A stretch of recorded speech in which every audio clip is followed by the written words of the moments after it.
Hi friends, ഇന്ന് 4 മണിക്ക് ഒരു ബ്രെഡ് റോസ്റ്റ് ആണ് ഉണ്ടാക്കുന്നത്. അതിലേക്ക് വേണ്ട ചേരുവകൾ സ്ലൈസ് ബ്രെഡ്, പിന്നെ നമ്മുടെ കടലമാവിൻ്റെ പൊടി, ഉപ്പുപൊടി, ആവശ്യത്തിന് ഉപ്പുപൊടി, കായംപൊടി. കടലമാവിന് പകരം നമ്മൾ ബജ്ജി മിക്സും ഉപയോഗിക്കാം. ഞാൻ ഇന്ന് എടുത്തിട്ടുള്ളത് കടലമാവാണ്. അത് നമുക്ക് എങ്ങനെ ഉണ്ടാക്കാം എന്ന് നോക്കാം. ആദ്യം ബ്രെഡ് നമ്മൾ സ്ലൈസായിട്ട് നടുക്കൂടെ കട്ട് ചെയ്തെടുക്കാം.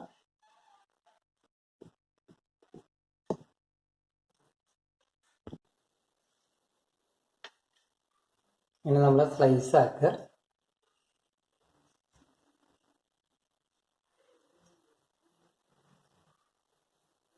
മാവ് നമുക്ക് കലക്കാം. കടലമാവ് എടുത്തു.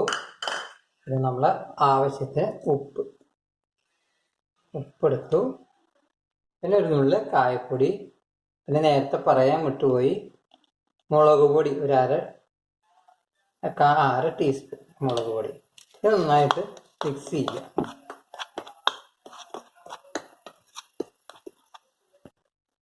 ഇനി അതിലേക്ക് നമ്മൾ വെള്ളം ചേർക്കും. കുഴമ്പ് രൂപമാവുന്നത്. അധികം വെള്ളമാവരുത്. അധികം വെള്ളമായി കഴിഞ്ഞാൽ എണ്ണച്ചെലവ് കൂടുന്നതാണ്. ഇനി ഉപ്പൊക്കെ പാകണമെന്ന് ടേസ്റ്റ് നോക്കുക. ഉപ്പും എരിവൊക്കെ ഏകദേശം പാകമാണ്. കമ്മിയുണ്ടെങ്കിൽ നമ്മളപ്പോൾ അതിലേക്ക് ചേർക്കേണ്ടതാണ്. മിക്സും റെഡിയായി, ബ്രെഡും റെഡിയായി. ഇനി നമ്മൾ പാൻ അടുപ്പത്ത് വെച്ചിട്ട് അതിൽ വെളിച്ചെണ്ണ ഒഴിച്ച് ചൂടാകുമ്പോൾ ഓരോ സ്ലൈസ് ബ്രെഡും റോസ്റ്റ് ചെയ്തെടുക്കണം. പക്ഷെ അതിൽ ബ്രെഡ് നമ്മൾ ഈ മിക്സിൽ കൂടുതൽ നേരം മുക്കി വയ്ക്കാൻ പറ്റില്ല. മുക്കി ഉടനെ തന്നെ നമ്മളത് ഉണ്ടാക്കിയെടുക്കണം. അപ്പോൾ നമുക്ക് പാൻ അടുപ്പത്ത് വെക്കാം. പാൻ അടുപ്പത്ത് വെച്ചു. ചൂടായിട്ടുണ്ട്. വെളിച്ചെണ്ണയാണ് ഞാൻ ഉപയോഗിക്കുന്നത്. വെളിച്ചെണ്ണ ഒഴിച്ചു. എണ്ണ ചൂടായിട്ടുണ്ട്. നമ്മൾ ബ്രെഡ് മാവിലിങ്ങനെ മുക്കിയിട്ട് ഒന്നതങ്ങനെ മുക്കി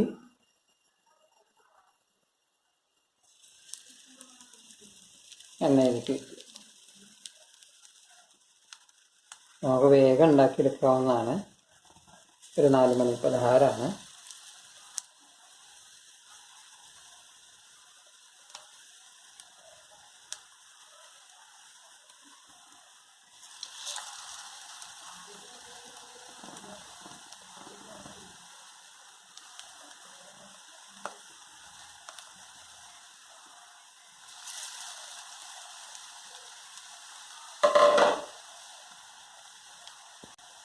ഇനി അത് നമുക്ക് മറിച്ചിടാം.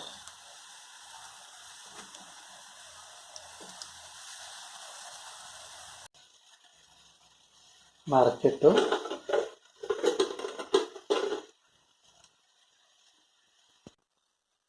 Bread roast ready. ഇനി നമുക്ക് ഇത് വാങ്ങിയെടുക്കാം. നമുക്ക് അടുത്ത സെറ്റ് ഇടാം. എണ്ണ ചൂടായിട്ടുണ്ട്.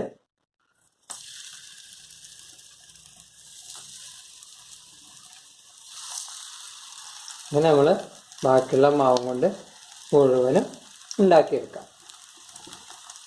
ബ്രെഡ് റോസ്റ്റ് റെഡി ആയിട്ടുണ്ട്. നിങ്ങളെല്ലാവരും ഒന്ന് വീട്ടിലൊന്ന് തയ്യാറാക്കി നോക്കുക. സബ്സ്ക്രൈബ് ചെയ്യാനും ഷെയർ ചെയ്യാനും മറക്കരുത്. വീണ്ടും ഒരു പുതിയ റെസിപ്പിയായി വരുന്നവരെ നന്ദി.